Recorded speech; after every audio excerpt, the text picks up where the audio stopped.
Hello and welcome to Handmade Dorset how-to videos.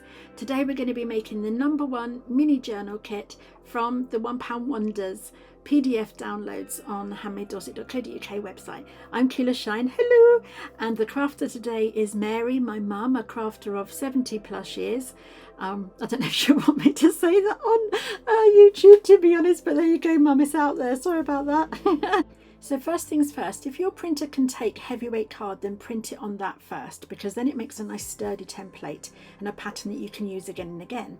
If it can't, then print it out on paper and then stick it onto card. You can use the inside of a cereal box or anything.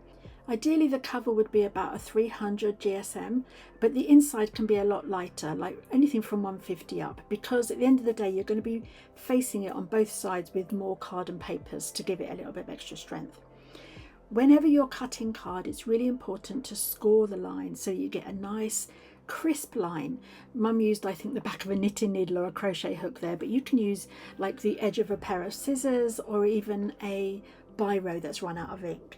So once you've scored it, fold the card and then way down on the crease with something like the edge of a pencil like Mum did there. Now these are the inside pages that she's gluing together now. You do it in a kind of zigzag fashion, so one on top of the other on top of the other in a zigzag fashion here. And we did start using the Pritt stick. It wasn't working, it's gone a bit gloopy, to be honest. You know how these things just do. The trouble is my glue tub is above the radiator. I think I'm going to have to move that. So again, Mum's creased them, folded them all together, glued them all together, and now using the pencil to crease against the line to make it a nice sharp edge. Just popping it inside the cover, making sure it's a really good fit, and also this will enable Mum to know exactly which is the back piece, and she's going to mark that as the back so she knows not to put anything on that piece, because obviously that's going to be glued into the inside cover. Now all the instructions for the kit are already on the download. It's very simple and easy to use, and again, like with all creativity, it's totally up to you how you make this. You can do whatever you like with it. Mum's used the pattern for the inside pages, cut it in half and then use that as a pattern to cut the pages, the cover pages for each page. Now with every single one, you're going to need to trim it as you make it. That's because, you know, when you write down with a pencil against an edge, it's just very slightly away from the actual shape, isn't it? So each one will need to be trimmed just very slightly. But this paper kit here is the downloadable spring paper kit. That's also on £1 Wonders. I think it might be a little bit more expensive because it's got a few more pages in it. Just working her way through every single page, using a very similar technique for each one, cutting out the piece so you've got a flat background colour, and then deciding where that's going to be laying in the book, whether on the front or the back of the pages, and then how it's going to lay next to the ones it's next to, and if you want to add any embellishments then on top of that. And it's a kind of layering game, really. All the colours are made to go together. It's very pretty.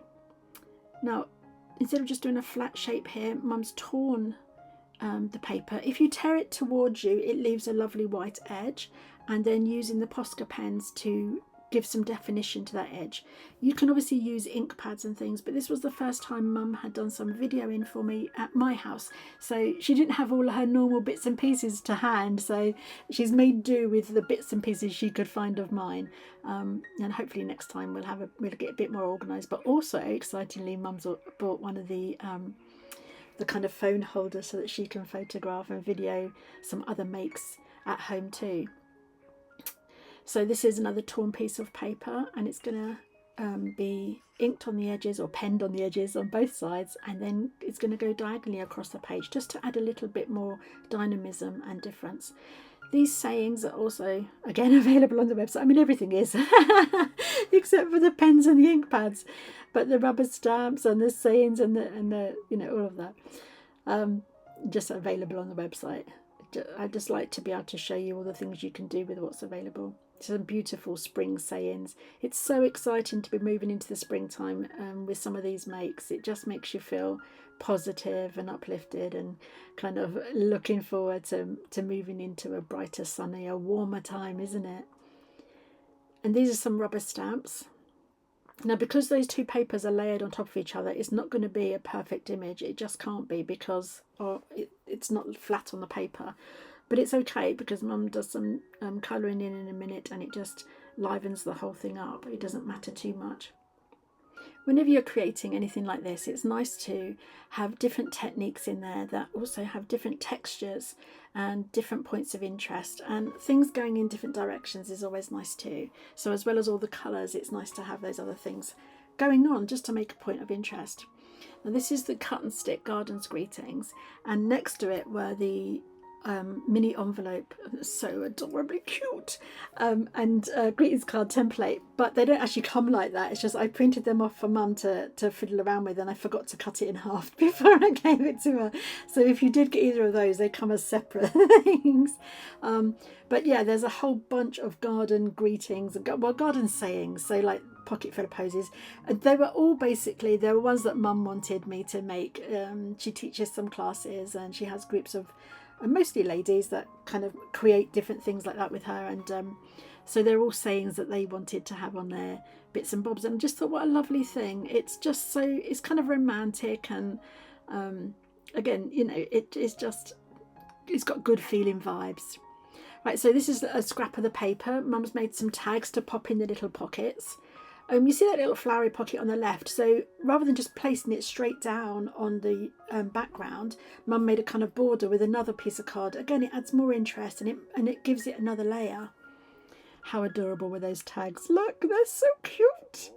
And Mum does add some ribbon to them later on. It looks really lovely. Again, these are just Poscas or regular felt tips. Depending on what printer you print yours out on, will depend what media you can use on them, because I print all of mine on a laser printer, so I can use wet media, but most people at home have inkjets, which means you wouldn't be able to use a wet thing, like you wouldn't be able to use watercolours or some washes on them. It would make the ink bleed, so you just need to bear that in mind.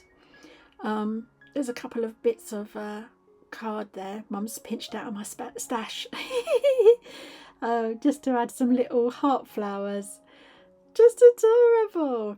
I mean, obviously with any of these kind of kits, you can add photographs of your garden, you know, or I mean, this whole journal kit can be about anything, absolutely anything. It could be about a grandchild, or a job you love, or a special interest, or even, you know, just anything.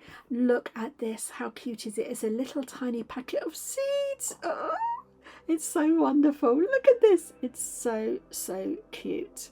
I didn't add the word seeds to the greeting sheet. Maybe I should have done, because that's just really cute, isn't it? And then just adding embellishments with the Poscas. See what a difference that makes, just adding those little dots. And you know, doesn't cost you anything. It's cheap as chips to create these kind of differences in the pages. Making some little flowers with the centres, and then just the little stems, and then going around this in the blue. Now, going around the sayings, obviously you don't have to do that at all, and sometimes Mum's used pen and sometimes she's used ink pads, but it does help it to pop off the page. But it's really up to you. What is your style? What you know, what you like to see in your makes, and what supplies you have. So again, with all of the pages, I didn't worry about showing you all of the bits of this, but you do need to trim every page that you put down, really, to make sure it sits right, because you want it to be nice and tidy, you know, and look kind of a little bit professional. Even though it's handmade, it's just nice, isn't it, to have it looking kind of streamlined and beautiful. Talking of beautiful, look at those scissors, aren't they lush? Really pretty. So that tag, Mum fancied up a bit with another layer of paper. I'm fabric mad, I am. Yeah, we're gonna have don't worry, at the end we'll have a little walkthrough, so you can see each page in its entirety and all its beauty. These are some beautiful washi tape type stickers. What I love about them is they kind of, the background kind of goes a bit translucent, and the colour of the background, you know, what you stick it on, shines through, so it just looks so beautiful. So that's one side. Mum's just checking it. All the time you're making and creating with these pages, you need to keep checking the whole thing. Is the whole thing working together? Now, having said that, don't be too worried if at some point you're making it and you're thinking, flipping heck, it's like a dog's dinner, because crafting and creativity, any kind of making, tends to go through an ugly process. It always happens. You have a really excitable idea and then it goes through an ugly process. Or let me just tell you quickly about the outside cover, which is what Mum's covering now. So ideally, Mum said that would all be one long piece, but the pieces of card I gave her to make it were A5 pieces and she'd already cut into lots of them. So she had to make the cover for the outside out of 3 pieces. So, and it's fine, but don't forget when you do make it, however you make it, to score it. If it's not in the 3 separate pieces, you need to score where the binding, the backbone, if you like, of the book is. So Mum's just stuck in the back page, you know, where it said back. That's so handy just to write that on there to remind yourself. And then raided my ribbon stash to make this little embellishment for the front, which I just think is stunning. I wouldn't have actually even thought about putting this colour with a gardening spring book, but I think it looks absolutely beautiful. So it's just one piece of ribbon that goes around. Oh, some fancy embellishments on the front first. and then you just glue the ribbon and then you use the bow to cover where the join is, so you can't see the join. I just think it looks really lovely. It adds a really nice finish to it.